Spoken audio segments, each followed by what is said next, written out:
आज एक अतिशय चांगला कार्यक्रम या ठिकाणी होत आहे. काल बरीच मंडळी इथं हजर होती, पण ट्रॅफिकमुळं प्रवीण कारखान्याचा यायला उशीर झाला, 8 वाजले. त्याच्यामुळं कार्यक्रम काल होऊ शकला नाही. पण कार्यक्रमाला आज किती लोक आहेत त्यापेक्षा सुद्धा हा कार्यक्रम पुढे जाणार असल्यामुळे कारखान्यास यांच्याबद्दल सगळी किंवा त्यांचं मनोगत हे साकार करणं सर्वांना ऐकायला मिळणार आहे. प्रवीण कारखान्याचं जेव्हा मी पुस्तक वाचलं, ज्योतीने तेजाची आरती, आणि दुसरं एक पुस्तक वाचलं, तर ती 2 पुस्तकं वाचल्यानंतर माझ्या लक्षात आलं की फार मोठे व्यक्तिमत्व आहे आणि एवढे मोठे साहित्यिक असून साधी राहणं हे त्यांचं वैशिष्ट्य आहे. ज्येष्ठ पत्रकार म्हणून पण त्यांनी काम केलेलं. बँक ऑफ महाराष्ट्रामध्ये सुद्धा त्यांची नोकरी झाली. त्याची एकच मी घटना सांगितली, बऱ्याच घटना आहेत, परंतु शेवटी भारताशी, कलावंताशी, क्रिकेट प्रेमीशी, साहित्यिकांशी, महत्वाचं म्हणजे नटनट्यांशी कसं संबंध ठेवावेत किंवा त्यांचं चांगलीपणा लोकांकडे कसं मांडावं हे त्यांच्याकडून शिकण्यासारखं आहे.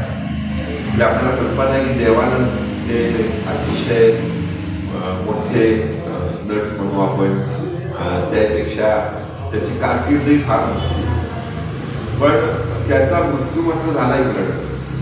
त्यांनाही माहित नव्हतं की आपला मृत्यू इंग्लंडमध्ये होणार आहे. ही सगळ्यात महत्वाची बाब. काही उपचाराला गेलं असंही नाही, पण तो एवढा मोठा माणूस की हजारोनी माणसं ज्यांच्या अंत्ययात्रेला जमली असतील, अशाच्या अंत्ययात्रेला माननीय प्रवीण कारखाने तिथं हजर होते. नेमके ते इंग्लंडमध्ये होते. माझ्या माहितीप्रमाणे पहाटे उठून ते 300-400 किलोमीटर चालू, थोडा जेवढा असेल तेवढा प्रवास करून ते उपस्थित आहे. आणि त्याच्याबद्दल ते जेव्हा वाचला तेव्हा मला लक्षात आलं की अरे आपल्यामध्ये काय आपण फरक केला पाहिजे वागण्यामध्ये. वाचन हे असं आहे की हे तुम्हाला घडवत असतं, नवीन नवीन घटना तुम्हाला वेगवेगळ्या गोष्टी सांगत असतात. जसं माझा तो उदय लेख येणार आहे की पुण्यामध्ये पोषका केतकरांचं दरवर्षी पुण्य दिवस हा मसाप साजरा करतो, महासाहित्य वर्ष श्रीधर केतकर. आणि त्याची घटना अशी आहे की केतकर जेव्हा गेले त्याला पुण्यामध्ये सकाळी पेपरवाल्यांनी मोठा दंगावे चांगल्या दृष्टिकोनातून केला, घराघरात जाऊन ओरडले आणि केतकरांच्या अंत्ययात्रेला हजारो लोक उपस्थित. पण त्या अशी पद्धत होती पुण्यामध्ये, साहित्यिकांची बॉडी साहित्य परिषद आणायची आणि मग तिथून ती अंत्यसंस्काराला जायची. आणि मग ती साहित्य परिषदेमध्ये बॉडी आणली गेली, तिथं सगळ्यांनी दर्शन घेतलं आणि तिथून ते वैकुंठ स्मशानभूमीमध्ये तिथे गेले. पण त्याहीपेक्षा केतकरांनी त्यांच्या मित्राची एक अंत्यसंस्कार बघितला होता, जाळतानाचा आपल्या हिंदू धर्माप्रमाणे, आणि मोठी भीती बसली होती त्यांच्या मनामध्ये. वास्तविक हिंदुत्ववादी हा माणूस, हिंदुत्ववादाचं संपूर्ण जगामध्ये मांडणी करणारा माणूस, परंतु त्यांना ती भीती बसली असल्या कारणाने त्यांनी त्यांची पत्नी जी शिलावती नाव ही परदेशात, तिने हिंदू धर्म स्वीकारला आणि मग लग्न केलं. आणि त्यांना त्यांनी सांगितलं की माझं प्रेत काय जाळायचं नाही, माझं प्रेत हे पुरायचं, माझं प्रेत जाळायचं नाही. मग शिलावतीने तिथे सांगितलं, मग त्यांची अशाची इच्छा आहे.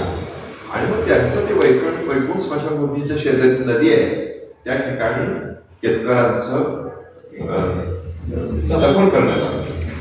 पण ही 1937 ची गोष्ट आहे. आपण 1961 साली पानशीत धरण होतो आणि जो काही पूर आला त्या पुरामध्ये ती जी पुरलेली पेटी होती ती वर. आता ह्या पेटीचं काय करायचं, तर ही पेटी साहित्य परिषदेत म्हणून ठेवतो. आता साहित्य परिषद पेटीचं काय करायचं, मग हे सगळे साहित्यिक जाऊन कॉर्पोरेशनला भेटले किंवा ह्याला काहीतरी आपल्याला व्यवस्था केली पाहिजे. आणि हे एवढं मोठं व्यक्तिमत्व ज्यांनी गरिबीतला दिवस काढून 100 रुपये घेऊन नोकऱ्या महत्वाच्या लाखांडल्या प्रगती विरोधाच्या आणि आपलं आयुष्य गरिबीत काढलं, त्या माणसाबद्दल त्यांनी पहिले पोस्ट ते तयार केलेले, मराठी भाषेचे पोस्ट करणारा पहिला माणूस तो आहे थोडक्यात. आणि मग झाल्यावर तेव्हा कमला नेहरू पार्कचं काम चाललं, कॉर्पोरेशन म्हणलं आपण कुठे त्यांचं स्मृती जतन करू, म्हणून कमला नेहरू पार्क मध्ये त्यांच्या स्मृती जतन करण्यात आल्या आणि त्याच्यावर एक मोमेंटो टाईप असं करण्यात आलं. दरवर्षी मसाप जाऊन कार्यक्रम 10 एप्रिलला.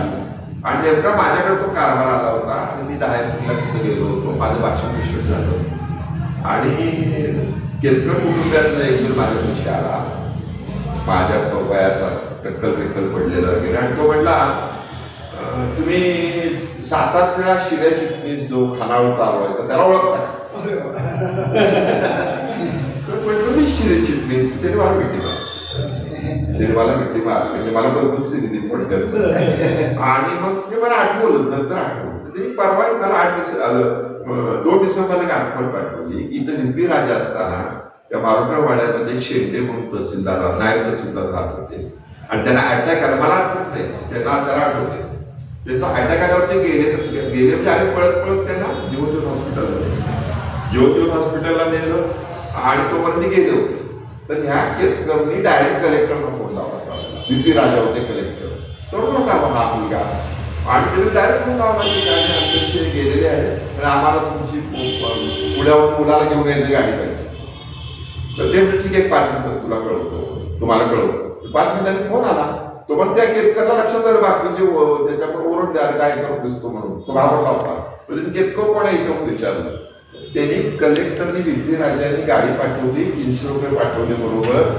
आणि त्यावेळेला माझ्याकडे 12.5 रुपये खानावळ चालवले. मला 12.5 रुपये आजचे ते 1 लाख रुपये असते म्हणजे माझ्या दृष्टिकोनातून. ते मी त्याला दिले, ते दिले त्याच्यावर 20 रुपये होते आणि तो पुण्याला घेऊन गेला, मुलाला घेऊन आला. तर ह्या आठवणी असतात ना. मी ही आठवण का सांगितली तिथं माझ्या संदर्भात, पण यांच्या आठवणी या लोकांशी निगडीत आहेत, समाजाशी निगडीत आहेत आणि वेगवेगळ्या आहेत आणि एवढं प्रचंड काम आहे कारखान्याचं. तेव्हा ते एकदा पडल्यानंतर आम्ही तो व्याख्यान ठेवलं होतं. काल जरी व्याख्यान होऊ शकलं नाही तरी कालचंच व्याख्यान आज सगळं लोकांच्या पर्यंत पोहोचेल.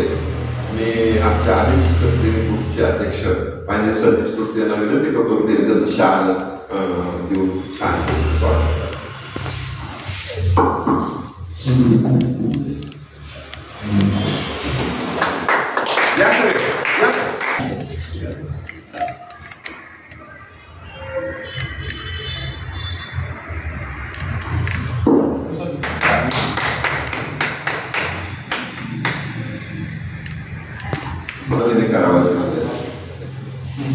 अंबरनाथला अवर्ग वाचनालय आहे, त्याचं नाव ग्रंथाभिसरण असं आहे. त्याचे हे अध्यक्ष आणि हे नाव रक्ताभिसरण सारखं ग्रंथाभिसरण, ग्रंथाचं अभिसरण व्हावं अशी कल्पना मांडून प्रत्यक्ष सी.डी. देशमुखांनी ते नामकरण केलं.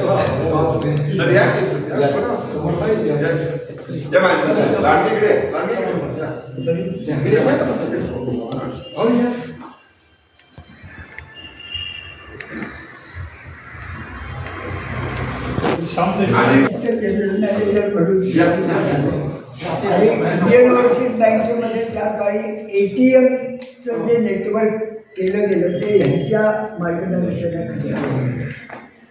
तुमच्या इकडे सातारला पण जी ATM भोसले पण होते, म्हणजे शिवेंद्रराजे भोसले वगैरे.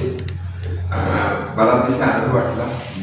प्रवीण कारखाने सातारला त्यांनी 4 दिवस पुन्हा यावं, 4 दिवस गप्पा माराव्या आणि माझ्याकडे राहायची सोय आहे, तिथे आहे, कुठे आहे. आणि मला फार चांगलं वाटतं की त्यांचं एकंदरीत कालचं व्याख्यान आज आपल्या सर्व सातारकरांना युट्यूबच्या माध्यमातून ऐकायला मिळणार आहे. त्यापूर्वी मान्य श्रोत्री डॉक्टरला विनंती करतो त्या आपण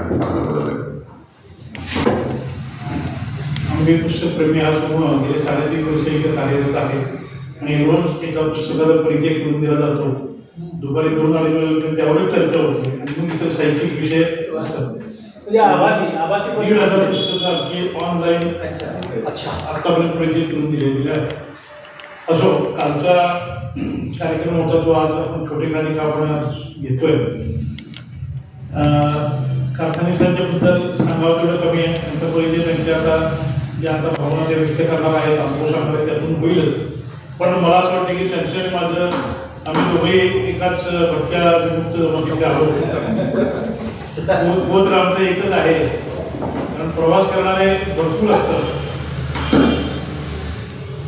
घरात बसून येणारेही भरपूर असतात, पण प्रवास करून मग घरापासून निघणारे कमी होत असतात. त्यातले ते एक आहेत, त्यांची 10 पुस्तकं आतापर्यंत प्रकाशित झालेली आहेत, ती सर्व गाजलेली आहेत. तर अशा या व्यक्तीचे म्हणजे असं आम्ही म्हणतो की मी आता बराच वेळा ट्रेकिंग करतो, म्हणजे 4-5 पुस्तकं ट्रेकिंगवरची आलेली आहेत. ज्यावेळी आपण चालत जातो निसर्गात, त्यावेळी सर्वात जास्त आपल्याला निसर्गाचा अनुभव मिळतो, निसर्ग जगायला मिळतं आणि निसर्गातून शिकायला मिळतं. त्याच्या पुढची निसर्ग शिकण्याची पद्धत म्हणजे 2 व्हीलर आहे असं मला वाटतं. कारण लेह लडाख मी ट्रेकिंगमध्ये पण केलं आणि मोटरसायकलवर पण केलेलं आहे.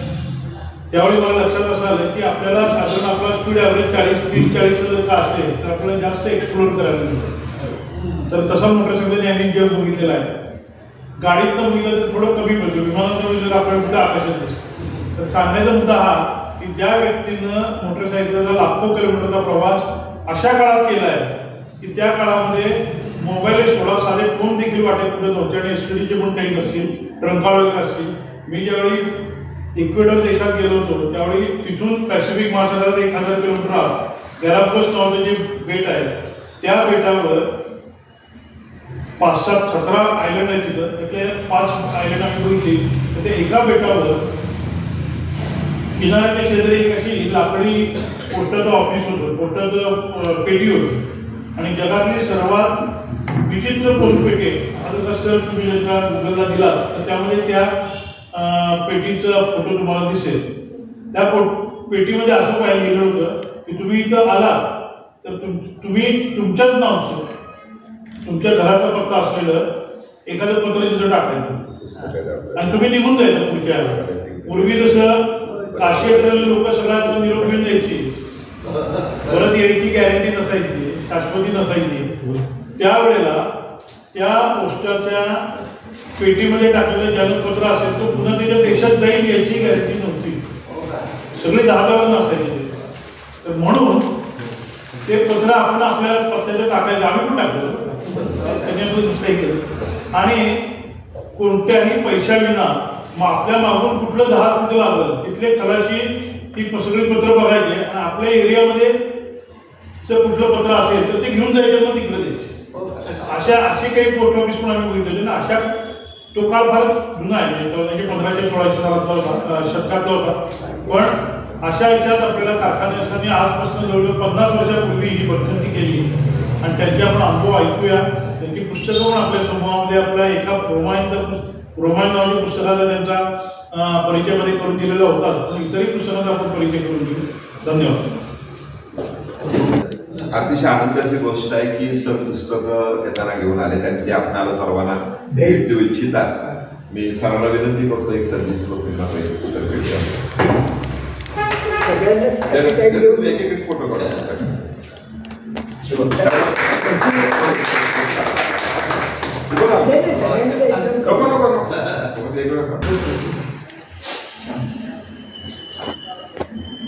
त्याच्यानंतर नानल सरांना एक पुस्तक भेट द्यावं.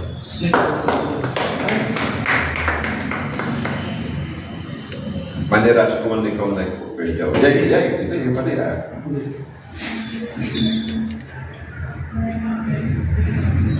मान्य विनायक पुस्तक नाईक द्यावं. यावं. मान्य लांडगे सरांना एक भेट.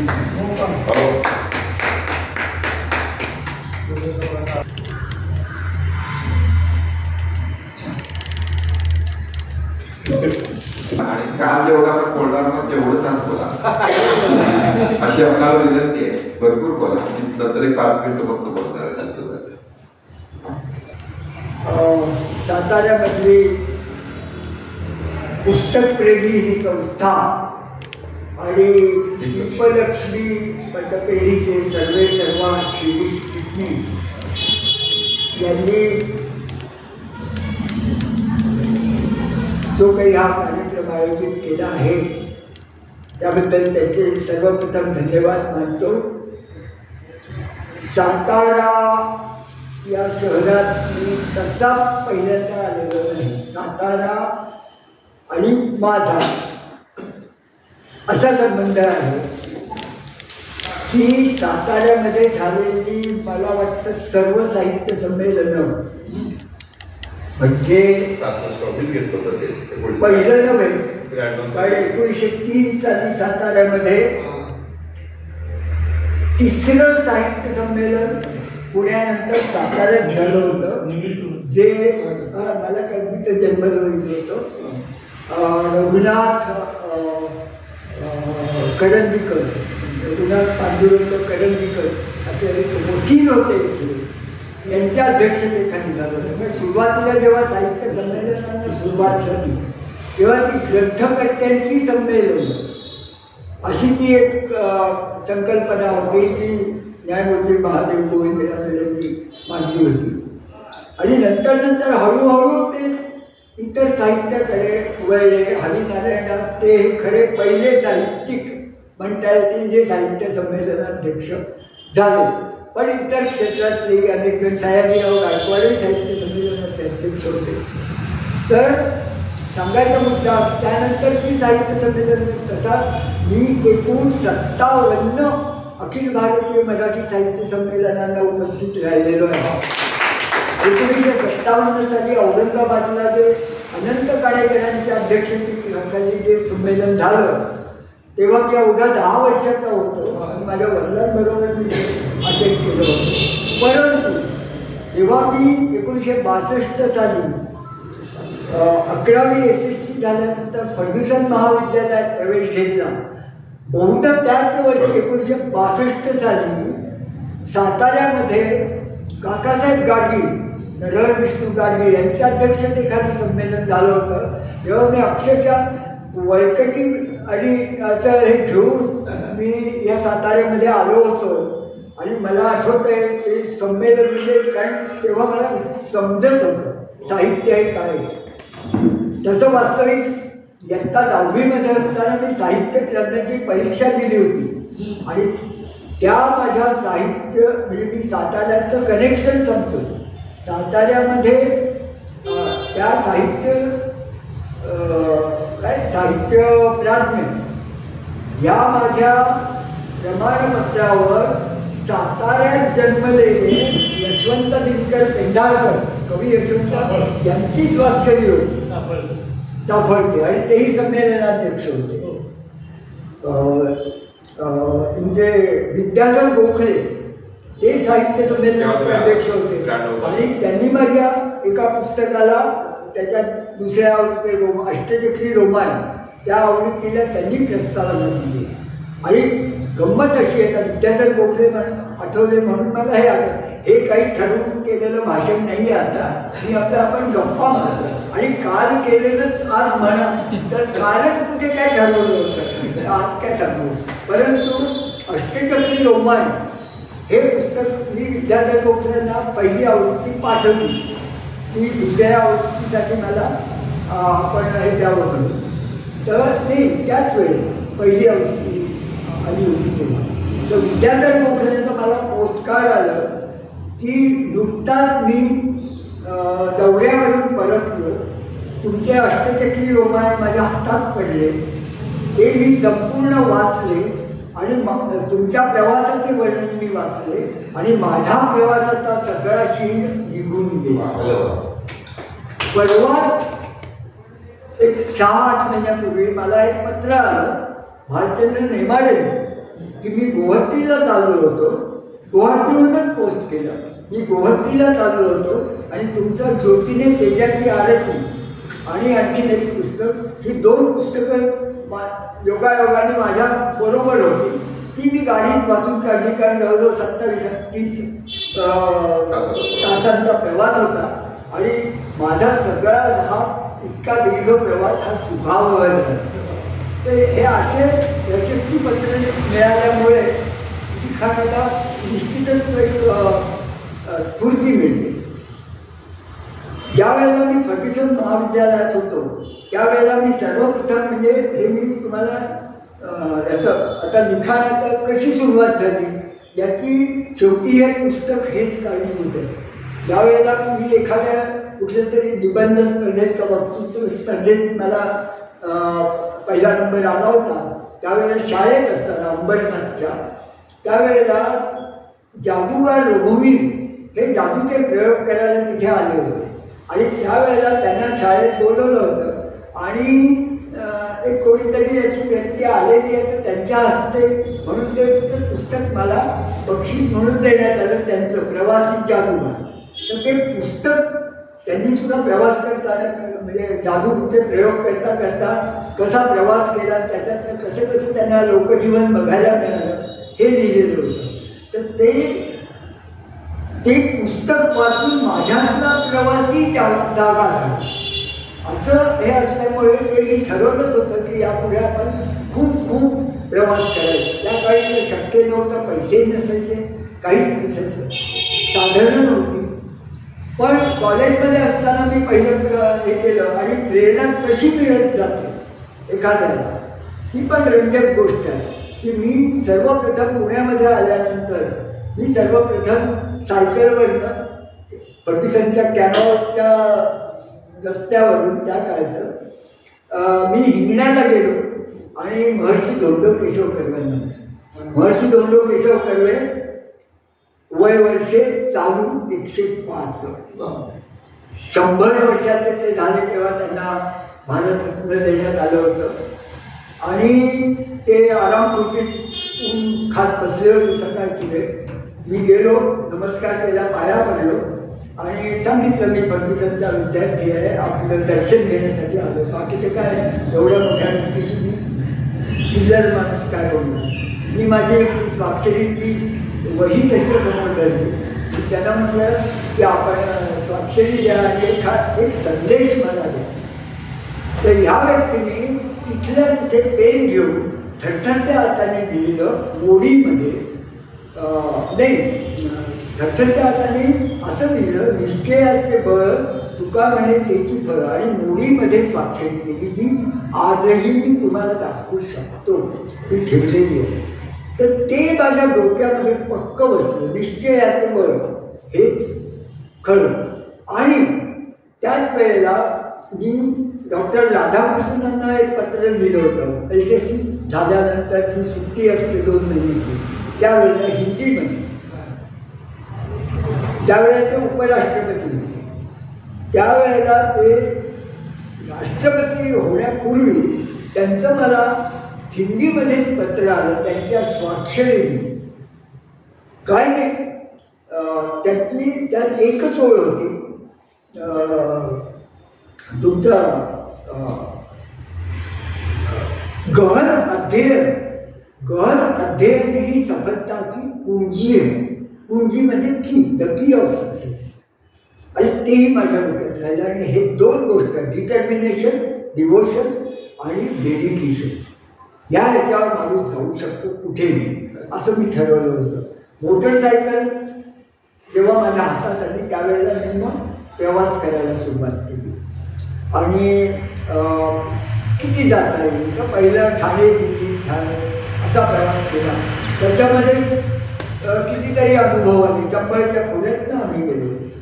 पण लक्षात आलं की असं नाही आहे, तिथे तुम्हाला जो खरा प्रवासी असतो त्याला प्रेमच मिळतं, त्याला त्याचं सहकार्य केलं जातं. आणि गरिबांमध्ये ते जास्त असतं, सहकार्य करण्याची वृत्ती.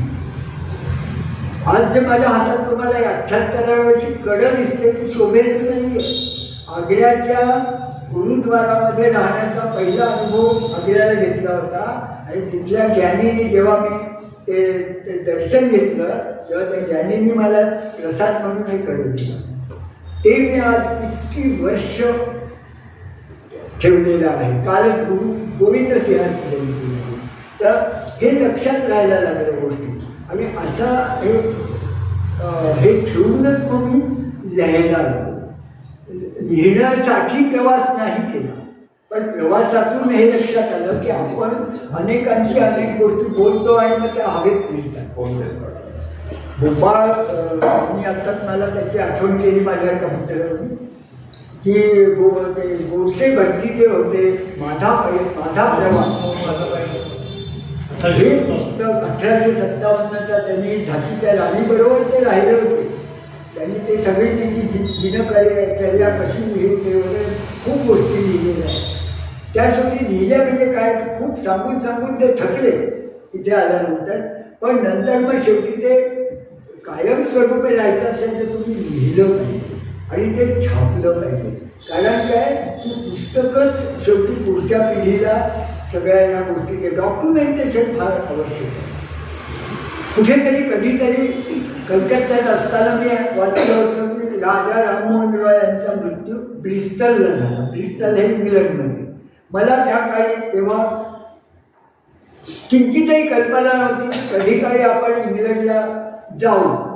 पण मी इंग्लंडला गेलो होतो. माझी मुलगी आता तिथेच असते आणि एके दिवशी मी ठरवलं की आपण हे ब्रिस्टल शोधून काढायचं. ब्रिस्टलला राजा राममोहन रॉय यांचं काही आहे का. तर गंमत तुम्हाला सांगतो, त्या ब्रिस्टल हे प्युअर इंग्लिश पैगण्यामधलं ते गाव आहे. अतिशय सुंदर गाव आहे आणि तिथे राजा राममोहन रॉय 200 वर्षापूर्वीची गोष्ट आहे. त्या राजा राममोहन रॉयांचा पुतळा एका चौकामध्ये कॉलेज स्ट्रीट नावाचा चौक आहे, एरिया आहे, तिथे पूर्णाकृती पुतळा आहे. तो मी बघितला आणि त्यानंतर मग तिथे एक असं टुरिस्ट ऑफिस दिसलं, म्हणजे गव्हर्नमेंटचं, म्हणून तिथे शिरलो. तर ती बाई मला म्हणते की हॅव यू सीन हिज छत्री शब्द वापरला. म्हणजे छत्री हा शब्द मला फक्त महाजी शिंदेची छत्री एवढा एकच डोक्यात होता. तर छत्री होती छत्री. तर ती मला you don't know it's kind of memorial. म्हटलं व्हेर इज इट. तर म्हणजे ते स्मशानच आहे. म्हटलं स्मशान कुठे आहे. मग तिने मला सांगितलं ह्या बसने तुम्ही जा आणि तिथे तुम्ही उतरा, बघा, तुम्हाला आवडेल.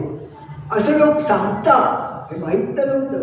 आणि मी खरोखर तिथे गेलो. देवेंद्रनाथ टागोर त्यांनी ते सगळं बांधलं होतं. राजाराम तुम्ही तो मगाशी बोलला तर ते सांगतो, राजा राममोहन रॉयांचा मृत्यू हा अचानक झाला. ज्याला मेंदूज्वर म्हणतात तसा तो प्रकार घडला. ते एका ठिकाणी प्रवचनासाठी त्यांना बोलवलं होतं. 4-8 दिवस राहिले. ते तिथेच ते गेलीच, काही उपाय झाले नाही. मग तिथे स्मशानं नव्हती. ही 200 वर्षापूर्वीची गोष्ट. पण त्या लोकांनी त्याच कंपाऊंडमध्ये त्यांना पुरलं. पण कालांतराने स्मशानं एक स्मशान झालं सार्वजनिक. तर देवेंद्रनाथ टागोर तिथे आलेले असताना त्यांना ते कळलं.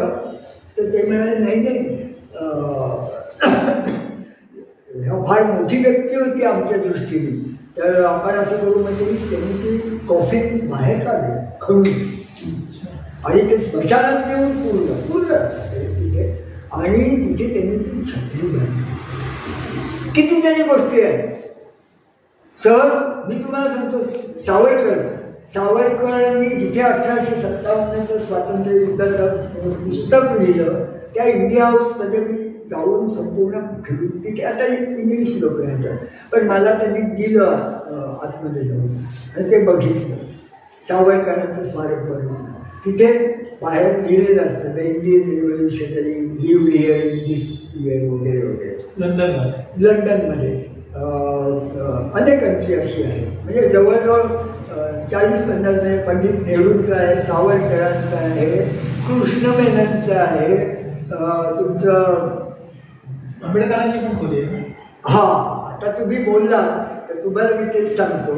तर एक दिवशी मी डॉक्टर आंबेडकर, म्हणजे ते आता पण ते राहत होते हे मला इथल्या अनेकांना माहीतही नव्हतं. तेव्हा मला माहीत होतं. आणि मी तिथे गेलो आणि गंमत अशी की तिथे ते राहत होते. म्हणजे ते काही त्यांचं घर नव्हतं, ते पेईंग गेस्ट सारखे तिथे, कारण ते शिकायला म्हणजे डॉक्टरेट करायला तिथे आलेले होते. त्यांना सयाजीराव गायकवाडांनी शिष्यवृत्ती दिली होती. त्यानुसार ते पहिले अमेरिकेत गेले होते.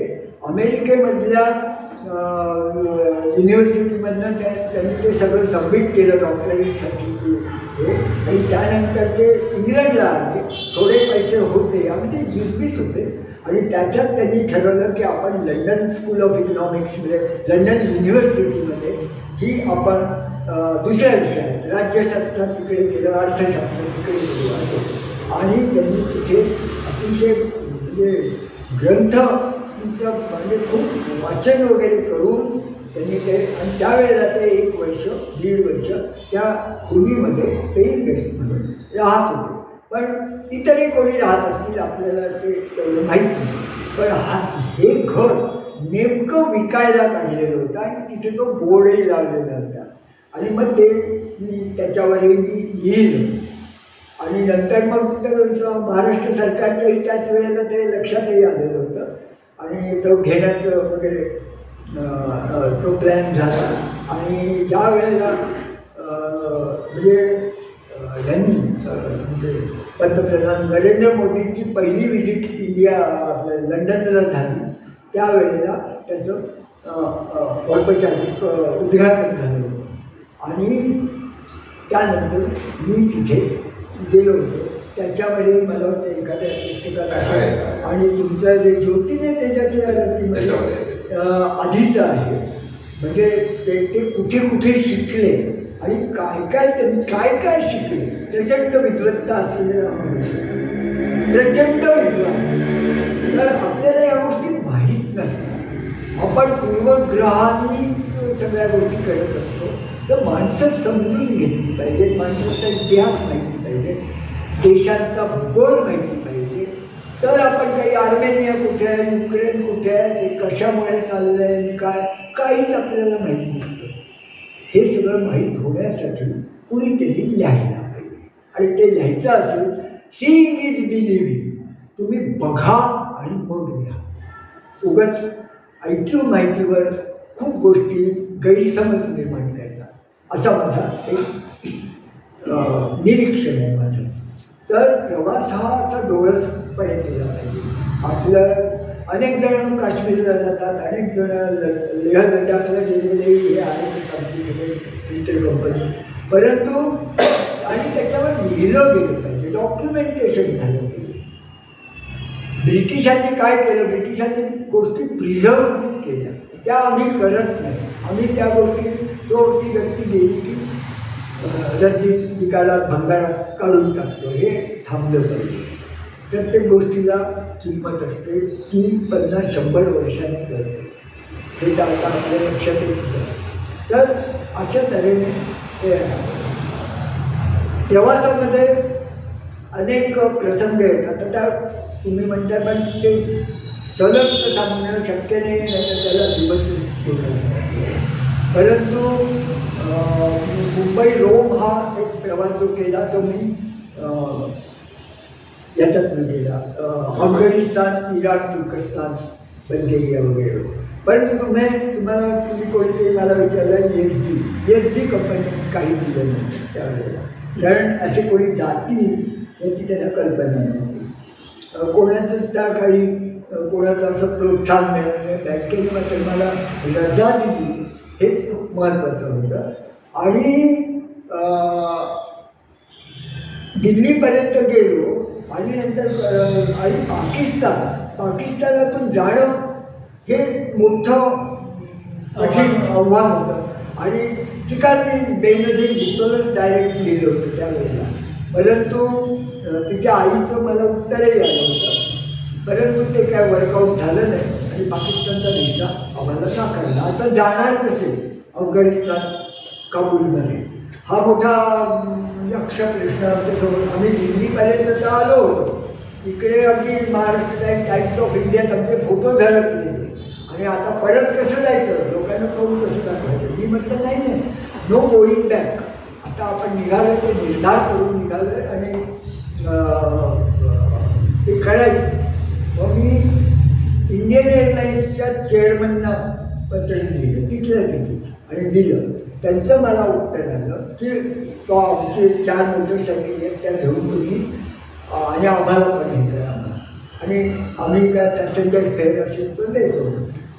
तर त्यांचं उत्तर आलं की हे सगळं तुमचं छान आहे, आम्ही तुम्हाला शुभेच्छा देतो, परंतु our aircraft are not fit to carry the motorcycles. लक्षात ठेवा, हे चेअरमन सेक्रेटरी मला आलेलं होतं. Our motorcycles are not fit to carry our aircrafts are not fit to carry the motorcycle. छोटी होती गेली ॲव्हरो आणि कॅरॅव्हो. तसेच आम्ही गेलो. म्हटलं आता काय करायचं. मग अरियाना अफगाण एअरलाईन्समध्ये गेलो. अफगाण एअरलाईन्स आता त्यांनी जर नकार दिला तर सगळंच संपलं. त्यांचीच एक एअरलाईन काबूलला जाणारी होती त्यांच्या हातापाया पडलो, म्हटलं कसंही करा आम्हाला घ्या तुम्ही, आणि ते तयार झाले. ठीक आहे, इथपर्यंत ठीक होतं. 4 मोटरसायकली 8 जण होते. पालम एअरपोर्टवर बरंच काही नाटक घडलं, कारण कोणालाच माहीत नाही काय प्रोसिजर आहे. पण मग मी म्हटलं बाकी सगळं सोडून द्या, आमच्या मोटरबाईक्सचे नंबर्स, रजिस्ट्रेशन नंबर एवढं तुमचं त्या ह्याच्यावर टाका आमच्या पासपोर्ट्सवर, आणि अकंपनीड बॅगेज असं त्याला हे केलं. म्हणजे त्यांनी केलं. विमानात आम्ही बसलो. फक्त 1 तासाचा प्रवास होता. 650 किलोमीटर पाकिस्तानातून जायचं होतं, ते जमलं नव्हतं. तर विमानात बसून सगळेजण आम्ही, आणि छोटी छोटी विमानं, सगळेजण आम्ही खिडकीशी असं हे करून, समोर आमच्या 4 मोटरसायकल्स ठेवलेल्या होत्या. एक गाडी आली ती आतमध्ये टाकली, त्यांनी विमानात चढवली. दुसरी आम्हाला दिसत होतं, तिसरी चढवली, आणि अनाऊन्समेंट झाली की fasten your belts, we are ready to fly.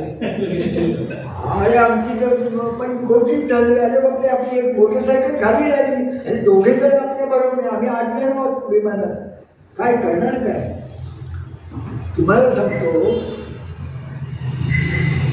जाण्याचं भागच होतं. So we flew to Kabul. पण तिथे त्यांना ही सगळी कथा सांगितली. ते म्हणाले काही काळजी करू नका, तुम्ही 2 दिवसांनी या, शुक्रवारी या, असं त्यांनी काही सांगितलं शुक्रवार.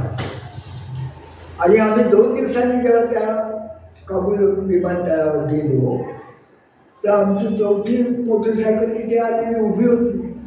तर मग ही कशी आली, तर Indian Airlines brought it, Indian एअरलाइन्सने आणली. आणि म्हटलं बघा, जेव्हा आम्ही विचारलं तेव्हा नाही म्हटलं. तर ही जी ब्युरोक्रेसी आहे तिचा अनुभव आम्हाला तिथेच घ्यायला लागला. त्यानंतर मग काबूल, कंदाहार, हेरात बरेच अनुभव काय किती सांगावं मला ते काही कळतच नाही, परंतु सांगतो. तर अशा आम्ही जात होतो तेहरानमध्ये असेच खनकर म्हणून भेटले. एक सांगतो, फॉर्च्यून फेवर्स द ब्रेव्ह. तुम्ही बाहेर पडा, लोक तुम्हाला मदत करायला असतात. आम्हाला कुठे माहिती होतं शिरीष चिखलीच हे व्याख्यान ठेवलं, आम्हाला तर काही माहिती होतं. आम्ही आपले चाललो होतो कराडला. तर तसं होतं, हे सगळं घडत असतं, सगळंच काही प्लॅन करून होत नसतं. तर त्याप्रमाणे आम्ही चाललो होतो. तिकडे एक झांजान नावाचं गाव होतं. तर त्या गावाच्या लायन्स क्लबला मी आपलं एक पत्रक पाठवून दिलं होतं की मी by chance if we travel through your town, we would be delighted to meet you. When and how ते माहीत नव्हतं. त्यांना कळवलं फोनवरती, आणि ठरलेल्या वेळेला गावाच्या वेशीवर आम्ही 4 मोटरसायकली आम्ही तिथे गेल्या. आम्ही तिथे पोचलो तर बघतो काय नजारा काय होता. तिथे जवळजवळ 30-40 वाहनं घेऊन जवळ 100-150 लोक आले आम्हाला रिसीव्ह करायला. आणि त्यांना भाषा तर येत नव्हती कोणाला. आणि त्यांनी नुसतं रिसीव्ह म्हणजे काय केलं, आलिंगनं दिली पण ठीक आहे, परंतु त्यांनी आमच्या आणि मोटरसायकलच्या गळ्यात काय घातलं असेल, हार नाही, पुष्पचक्र जी असतात जी समाधीवर वाहिली जातात ती आमच्या गळ्यात जिवंतपणे. हाही एक अनुभव बघितला असा इराणमधली एक गंमत झाली. तुर्कस्तानमध्ये हे म्हणाले ती गंमत तर अजबच आहे. तुर्कस्तानमध्ये आमची चुकामुक वगैरे होत होती, तोही एक किस्सा आहे. नुसत्या शिटी वाजवून आम्हाला ते आमची भरत भेट घडली होती, तो किस्सा आपण मोठा आहे. परंतु आम्ही अंकारा ते इस्तंबूल असे चाललो होतो आणि असं निबिड म्हणजे रस्ते अतिशय बेकार. म्हणजे आता तुम्ही विचारलात म्हणून सांगतो, 45 वर्षापूर्वीचे आपले रस्ते आहेत आणि तुर्कस्तान हा आपल्या 50 वर्ष मागे होतो. म्हणजे रस्ते काय रस्ते म्हणायचे म्हणजे आपण आता किती 350 किलोमीटरचा 2 व्हीलरने सहज प्रवास करू शकतो, डॉन टू डस्ट, सकाळपासून संध्याकाळपर्यंत. तिथे आम्ही 150 किलोमीटर रडत खडत करत होतो. इतकी अवस्था वाईट होती. खास खळगे दगड लोक सुद्धा आम्हाला असे दगड बिगड फेकायचे. हो, लहान लहान मुलं तुर्की सगळे मागास कल्चर लोक नव्हते, टोळ्या होत्या. आणि त्यांनाही वाटायचं कोण चालले. आणि आमचे हेल्मेट्स वगैरे असायचे, त्यामुळे असं सैनिक आहे किंवा असं पण वाटू शकतं. तर अशा तऱ्हेचे ते प्रकार होता. आणि मी पुढे होतो, माझे इतर सहकारी मागे पडले थोडेसे. मग एक असं ठिकाण आलं की मी म्हटलं की आपण गाडी थांबवली पाहिजे. मागे पडलेत म्हणजे काही प्रॉब्लेम झाला आहे किंवा काय समजायला मार्ग नाही, आपण थांबूया. मग मी आणि तो विजय डेव्हलपमध्ये आम्ही दोघंजण तिथे थांबलो. गाडी थांबवली, हेल्मेट्स काढली आणि तिकडे तिकडे बघत एवढ्यात एक जीप कुठून तरी एकदम आली आणि ती बरोबर आमच्या समोर उभी राहिली. त्या जीपमधनं 6,000-6,500 फूट उंचीचे असे 11-12 असे दिसणारे युवती लोक, ते लाल भिन्न लोक आहेत. तर ते असे उतरले आणि आमच्या भोवती गोळा झाले आणि आम्ही दोघंच. आणि आम्हाला फळा फळा फळा असं बोलून आमच्याकडे पैशाची मागणी करायला लागले. हे युनिव्हर्सल पैशाची युनिव्हर्सल. तर फळा आणि आमची तर बोबडीच वेळी. म्हटलं आता काय करायचं, आता तर लुटले जाणार आहे, पुढचा प्रवास काय करणार. अशा ह्याच्यामध्ये असताना लक्षात ठेवा, प्रसंगावधान हे प्रवासात फार महत्त्वाचं. का कसं काय कोण जाणे अंतस्फूर्तीने मी निर्भय म्हणजे घाबरलो नाही असं नाटक करत, असे आविर्भाव करत मी फक्त हात वर करत ओरडलो, हिंदुस्तान हिंदुस्तान. आणि एवढे 2 शब्द उच्चारल्याबरोबर जादूची कांडी फिरावी असा परिणाम झाला. प्रतिक्रिया काय, हिंदुस्तान हिंदुस्तान, राज कपूर राज कपूर. अरे म्हटलं, अरे यार, राज कपूर आवारा आवारा ओरडत सुटलो. त्याबरोबर ते इतके आनंदित झाले की त्यांनी ते शस्त्र त्यांची बाजूला ठेवली, एक तंतुवाद्य कुठलं तरी बाहेर आणलं आणि ते घड्याळाने परदेशी त्या गाण्याचे स्वर बाजूला. आणि त्यांना शब्द माहीत नव्हता, पण मग आम्हाला तर माहितीच होतं. आम्ही त्याची साथ द्यायला लागल्यानंतर मग तर काय सोहे सुहाग. आणि तेवढ्यात आमचे मित्र आले, आमचे मित्र आले सगळे. आणि तेवढ्यात पावसाची पण एक सर आणि जोरदार. हे सगळं नाटक असं घडलं. आणि मग आम्ही बरसात में हमसे मिले तुम या गाण्याच्या तालावर त्या तुर्की जंगली लोकांबरोबर हे धरून प्रवासात काय कसं घडेल सांगता येत नाही. आणि एक सांगतो, तुम्ही परदेशात गेलात तर तुमचं भारताबद्दलचं प्रेम द्विगुणित होतं, भारताबद्दलचा अभिमान वाढून येतो, वाढतो. आणि तीच गोष्ट आम्हाला युगोस्लावियामध्ये दिसून आली. युगोस्लाविया आता देश राहिलाच नाही, तिथे 7-8 तुकडे झालेले, क्रोएशिया वगैरे वगैरे. पण तिथे बेल्ग्रेडमधल्या भाजी मार्केटमध्ये मी गेलो. आम्हाला मिरच्या हव्या होत्या, कारण आम्हीच काहीतरी करून सुचली, कुठेतरी शेतावरनं कोणीतरी कांदे काढले हे द्यायचे, मोठमोठे नान मिळायचे, त्याच्यावर आम्ही उदरनिर्वाह करत होतो. हा प्रवास पैसे खर्च करून केलेला नाही. कुठेही मंदिर, मस्जिद, गुरुद्वारा, चर्च इतकंच काय अनेक ठिकाणी आम्ही राहिलो. म्हणजे सोबत सो की एका ठिकाणी तर असे रात्रीचे आम्ही अंधार पडला होता. म्हटलं आता पुढे जाण्यात अर्थ नाही. तिथे जरा असे हे टीपॉय कसं आहे, असे काही कट्टे वगैरे असे वाटले. म्हटलं ठीक आहे, आपल्याला काय आमटा खायला ठीक दिसते, साफसूफ दिसते, म्हणून आम्ही त्याच्यावरच झोपलो. त्याच्यावर झोपलो आणि सकाळी उठून बघतो तर आम्ही कशावर झोपलो होतो, आम्ही कुठे होतो, आम्ही दफनभूमीत होतो, आम्ही स्मशानात होतो. आणि आम्ही त्या थडग्यांवरती झोपलेलो होतो. तर असंही काहीतरी घडलं तर त्या आम्हाला मिरच्या महाग वाटत होत्या. मिरच्या म्हटलं त्या दृष्टीने म्हटलं काहीतरी घेऊया.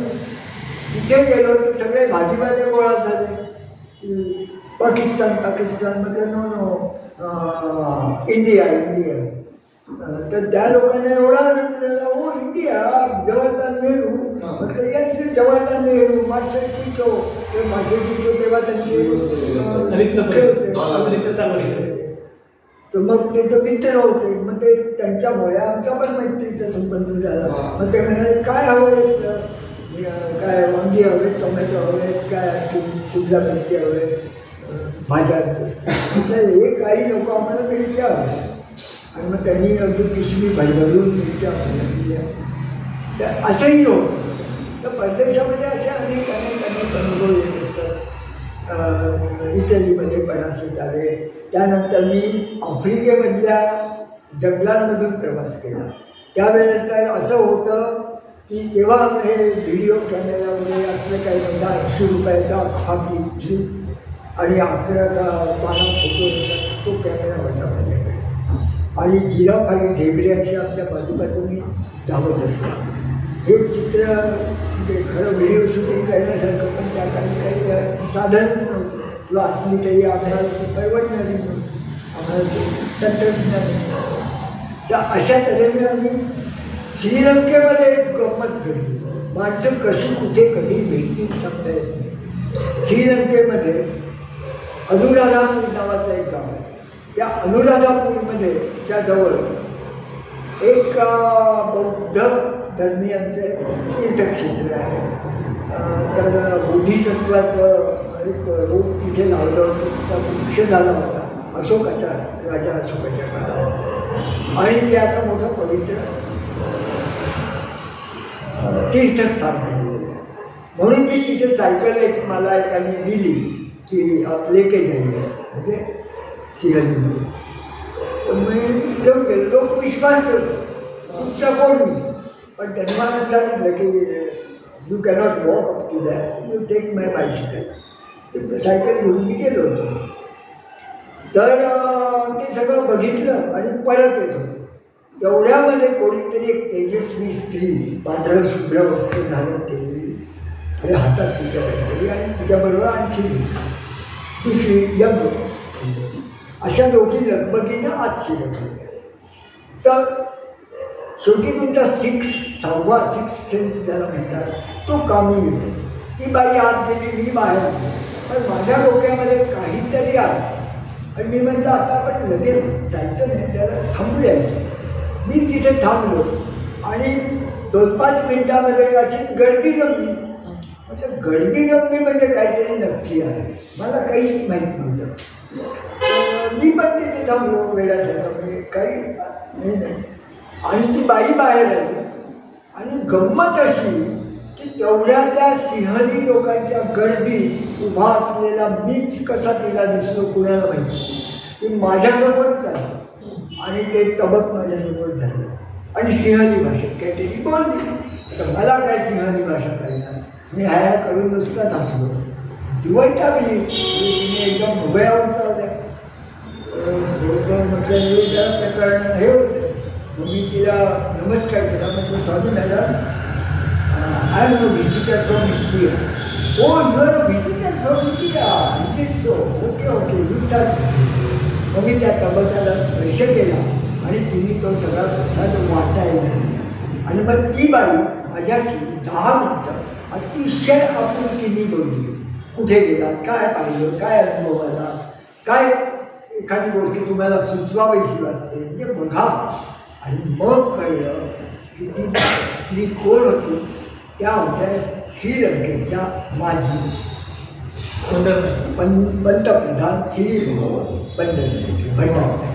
आणि त्यांच्याबरोबर जी तरुण मुलगी होती ती नंतर श्रीलंकेची राष्ट्रपती झालेली, राष्ट्राध्यक्ष झालेली चंद्रिका कुमार होती.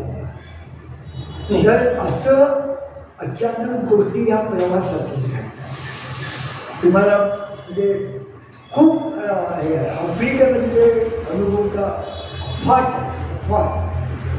कुठे कोणी काय बोलवण्याची हेच नाही. मला एकाने सांगितलं होतं एक मेजर सिंग म्हणून आहे, तुम्ही लिव्हिंगस्टनमध्ये जाल, एक सरदारजी आहे, तर त्याच्याकडे गेलात तर तो तुम्हाला राहण्याची सोय करेल. तर म्हटलं ठीक आहे. ते मी आपलं नोट डाऊन केलं होतं आणि नेमकं त्या लिव्हिंगस्टन गावामध्ये जेव्हा शिरलो, रविवारची सकाळची वेळ होती, रस्त्यावर सामसूम होती, कुठे काही दिसतच नव्हतं. म्हणून मी पूर्ण चक्कर, त्या छोटंसं गाव होतं, त्या गावामध्ये चक्कर मारता मारता मारता एका बंगल्याच्या समोर आराम खुर्चीवर एक सरदारजी पेपर वाचत बसलेला दिसला. मी काही विचारच केला नाही, धाडकन ती गाडी एकटाच होतो आणि माझं मित्र दोघं मोटरसायकल करत त्याच्या अंगणात म्हणून त्याच्यासमोर उभी. काय प्रतिक्रिया होईल याची कल्पना पण नव्हती, पण बघा कसं असतं. तो सरदारजी उठला आणि मला आलिंगन दिलं आणि आई कैसा हुआ आपका जन्म, बहुत बढ़िया, आप तो गाडी पे निकले हैं, दिखता है. त्याच्यावर लिहिलेलं होतं सफाई आपली आणि अच्छा है आप अभी आए, चलो खाना. बायकोला लगेच सूचना दिल्या, मुलीला सूचना दिल्या, अंकल का सब बॅग निकालो करू. आणि ते सगळं झालं. आम्ही त्याची बायको पण आली, चलो मुँह हाथ धो के अब मैं अभी पराठा गरम गरम बनाती हूँ, आप खा लो. आणि मग आम्ही सगळे बसलो. जेवण बिवण तर झालं इथपर्यंत ठीक आहे, पण पुढे राहायचं कुठे असं लगेच थोडंसं हे करता येतं. म्हणून मी त्या सरदारजीला म्हटलं, सरदारजी आपके गांव में कहीं गुरुद्वारा है क्या? अरे किस लिए? हम कभी कभी गुरुद्वारा में भी रहा करते हैं. तो मैं क्यों जरूरत है? हम तो यही गुरुद्वारा समझने का, आप यही रह सकते हैं, कोई प्रॉब्लम नहीं है.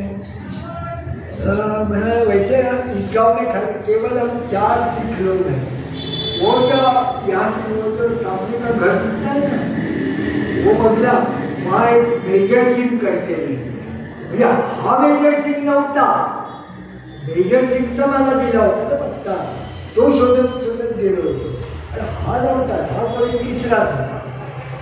पण त्यांनी जगाही हे केलं आणि प्रवासी आहे त्याला आधार दिला पाहिजे ही भावना.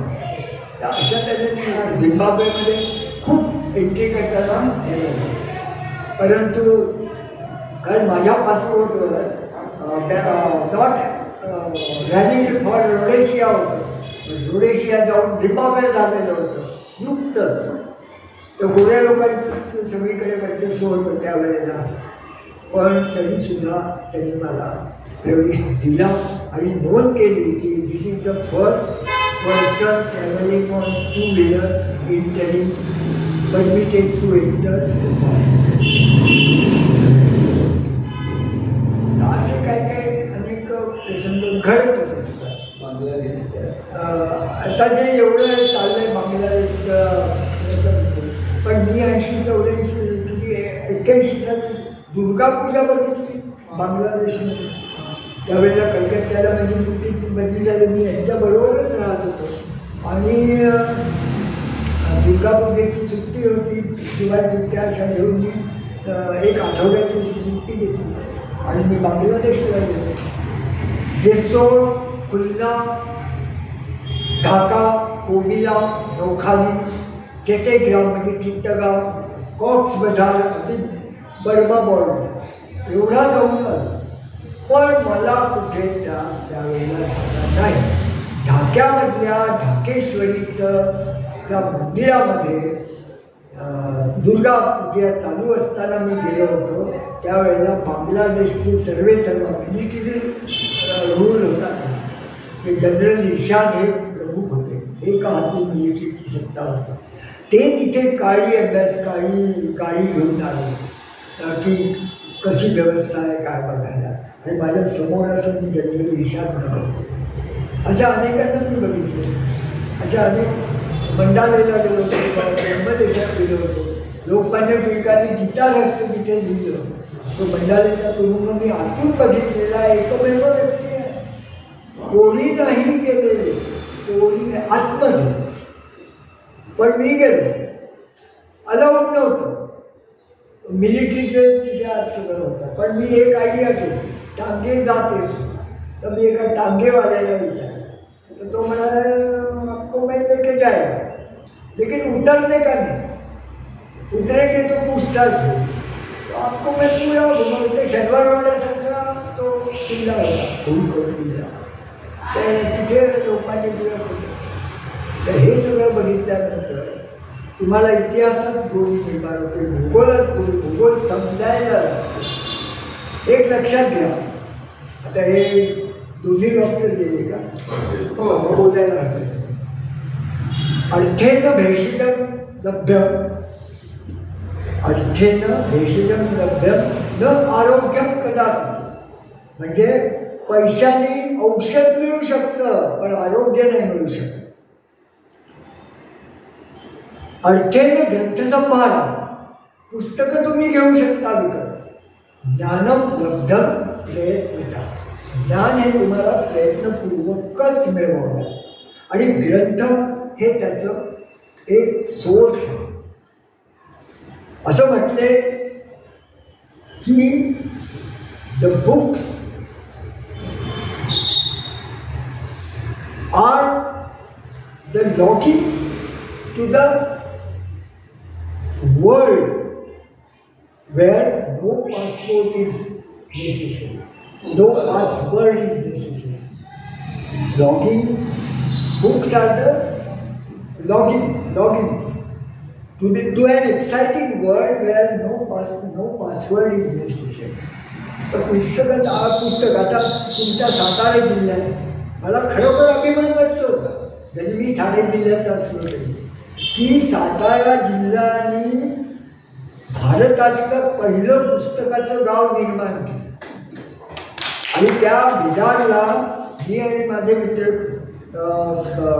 प्रवीण मथुरे हे आम्ही पहिल्या दिवशी हे 3 दिवस आदल्याच दिवशी आम्ही गेलो होतो, 3 दिवस तिथे राहिलो आणि ते उद्घाटन समारोह आणि ते सगळं पाहिलं होतं.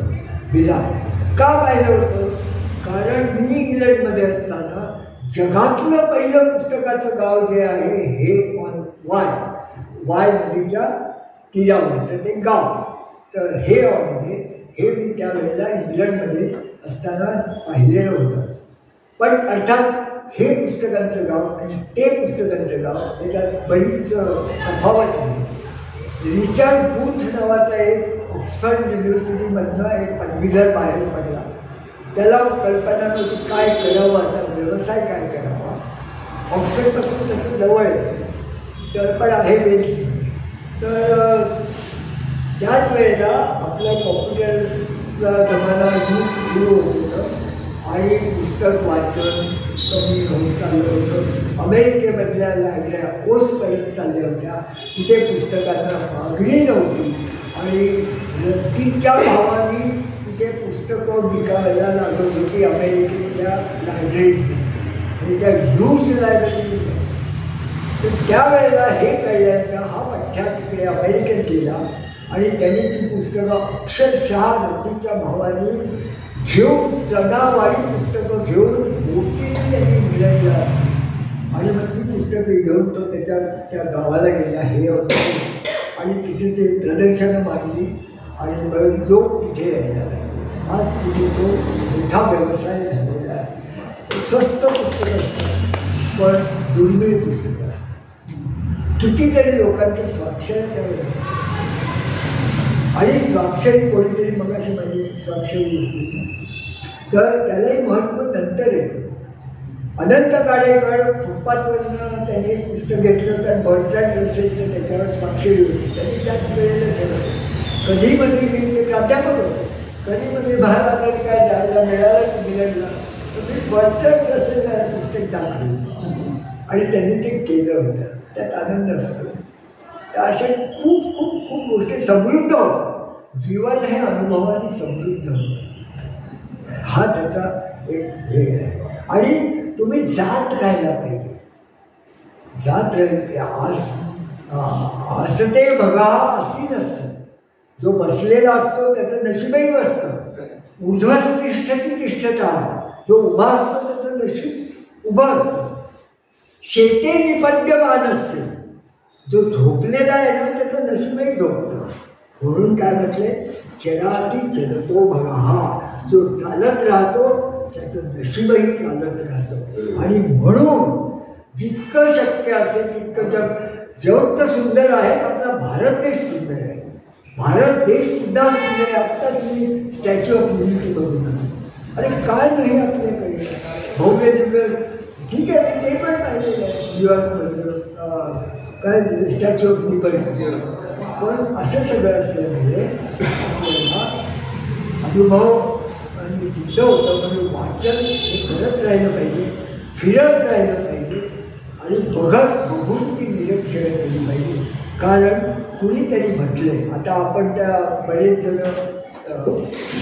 प्रौढ वर्गातले आहोत, पण म्हणूनच तरुणांनी याच्यापासून नाही घेतली पाहिजे की सैर कर दुनिया की गाफिल, सैर कर दुनिया की गाफिल, जिंदगानी फिर कहाँ, जिंदगी अगर रही भी तो नौजवानी फिर कहाँ, नौजवानी. नांदकर विनंती करतो की आपण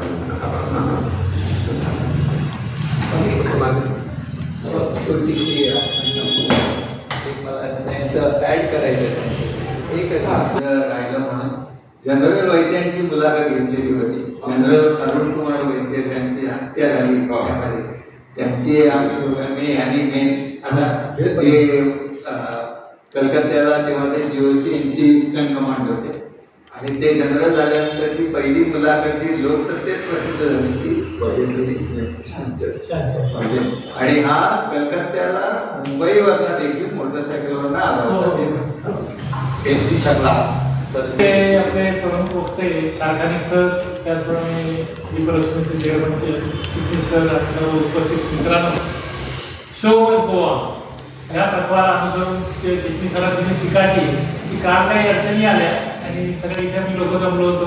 महिला वर्गही होता, पण ते जमलं नाही की काही अडचणी येऊ शकतात. पण हा कार्यक्रम झाला आणि अक्षरशः कारखानी सरांनी सगळ्यांना मंत्रमुग्ध केलं. ह्या वयात त्यांचा जो उत्साह आहे आणि चिकाटी म्हणजे हा मला असं वाटतं की परत एकदा कारखानी सरांना आमच्या पूर्ण फुलफ्लेज याच्यात यायला लागेल आणि त्यांची तंदुरुस्ती आहे तेवढी मला चांगलं वाटते. त्यांनी आपला आम्ही पुस्तकप्रेमी समूह आणि दीपलक्ष्मी नागरी सहकारी संस्था या दोघांच्या वतीने एक त्यांच्याबद्दल ऋण व्यक्त करतो.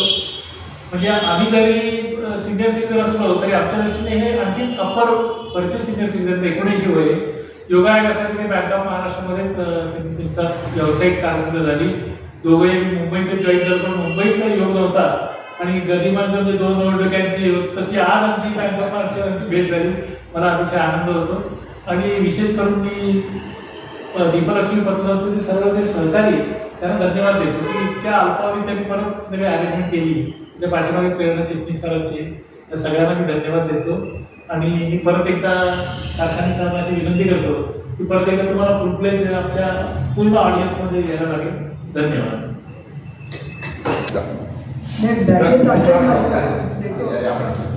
असं मी घेईन तुमच्या नंतर, त्याला देणं महत्वाचं. पळत आला त्यामुळे सातारा केला ना ती मुलाखत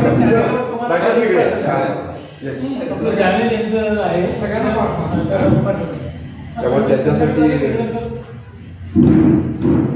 आमच्या शाळेमधलंच आहे शिक्षक. तुम्ही नाही मी असते, मी आहे सारखाच तुमच्या तुमचा मुलगा आहे ना करायचा. बरं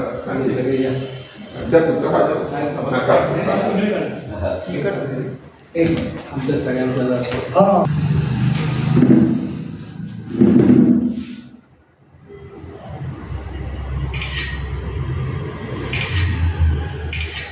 थँक्यू. सही करा त्याला.